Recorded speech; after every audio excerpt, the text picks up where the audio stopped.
All right, welcome to This Explainer. Today we're taking what usually feels like 47 minutes of incredibly dense, headache-inducing French grammar, and we're transforming it into a highly visual, easy-to-digest study guide. If you've ever felt completely overwhelmed by the sheer number of verb endings and exceptions, well, you are in the exact right place. We're going to break it all down into simple, mathematical formulas. So here's our game plan. We'll kick things off with pronouns and core basics, slide into present and past tenses, jump forward to future and conditional tenses, level up with some advanced grammar formulas, and then wrap it all up with a quick conjugation challenge to really test your skills. Okay, part 1, pronouns and core basics. Because before we even think about conjugating a single verb, we've got to lay the foundation. We need to know who is actually doing the action. You've got your 6 basic categories, right? Je for I, nous for we, you get the idea. But check out this split here. On the left, we've got tu, and on the right, vous. This is a huge deal in French. Tu is totally informal. Think friends, family, people you'd text. But vous, that's formal. You use it out of respect or when you're talking to a whole group of people. Nailing this distinction right out of the gate is absolutely crucial for everything else we're going to do. Let's roll right into section 2, present and past tenses. Now that our core foundation is set, let's start building our single-word tenses and then dip into the past. This right here is your very first true grammar formula. To say I do or I am doing, it's actually super simple. Just chop off that infinitive ending, the ER, IR, or RE, and plug in these specific letters. Like for ER verbs, it's SE, ONS, ES, ENT. But here is the real secret. You see those plural ENT endings at the very bottom? They are completely silent. Seriously, no sound at all. If you see il Jean, you just say Jean. It is a lifesaver once you know it. But, you know, it's French, so of course there are rule breakers. You absolutely have to memorize these big 4 irregulars. Aller to go, faire to do or make, devoir to have to, and pouvoir to be able to. And a quick pro tip when you're practicing these, blend your sounds together. When you say je peux for I can, don't make it choppy. Let it flow as one smooth combined sound. So how do we push this into the past? To say I did or I have done, you use the perfect tense, and it's literally just a 2-part equation. Part 1, grab the present tense of avoir or être.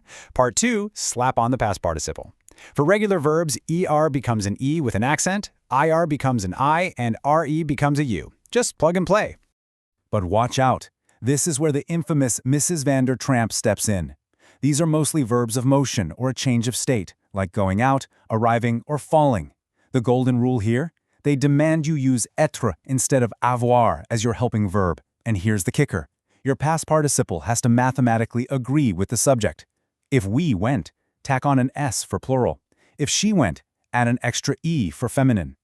Now, what if you're telling a story and need to describe the background or talk about what used to happen? Enter the imperfect tense. I love this one because it's a beautifully logical 3-step formula that works for almost every single verb. Step 1, find your news present tense form.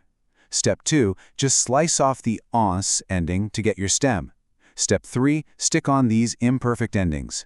The only big rebel to memorize here is être, which just uses it as its stem. All right, moving to section 3, future and conditional tenses. We've conquered the past, so let's look ahead to what will happen and, hypothetically, what would happen. We've got 2 main futures to look at side by side. On the left, the near future, the immediate gonna do something. It's wildly easy. Present tense of aller plus the full infinitive. Je vais finir. Boom, done. Now, on the right, the simple future for what will happen.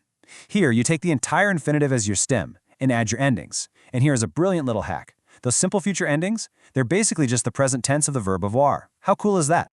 Now, for those hypothetical would scenarios, like I would play, the conditional tense is literally the ultimate grammar hack. You don't even have to learn anything new. You just borrow that simple future stem we just talked about, the whole infinitive, and you glue on the imperfect endings from a few slides back. It's just a perfect mashup of 2 formulas you already know.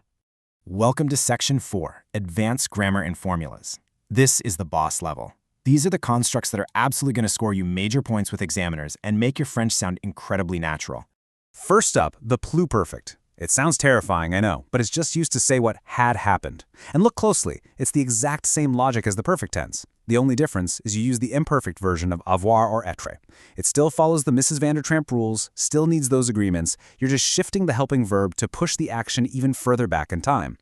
Next up, the subjunctive. Now, this isn't really a tense, it's a mood.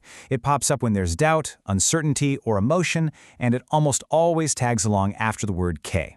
Forming it means taking the il's present form, dropping n te, and adding new endings. But listen, if you really want to wow your graders right away, just memorize a set phrase like autant que je sache, which means as far as I know. Drop that into an essay and watch your score climb. What about reflexive verbs? These are actions you do to yourself, like washing up or brushing your teeth. All you do is grab the matching reflexive pronoun from this table and slot it right in front of your verb. So je always pairs with me, tu with te, and so on. Even if you're saying something in the future, like, I am getting remarried, je me remarierai, that pronoun pairing stays locked together. Our last advanced formula is the present participle, which is basically the French version of an ing word. It lets you build complex phrases like by revising or while talking. The code for this? Dig up that new stem again, chop off the ONS, and slap on an ANT. You usually pair it with the little word en, which gives you beautiful phrasing like en écoutant, by listening.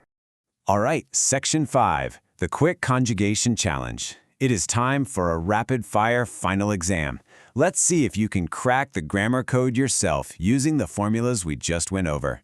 I'll ask the question, give you a beat to think, and then reveal the answer. Challenge number 1. How do you say we went using the perfect tense?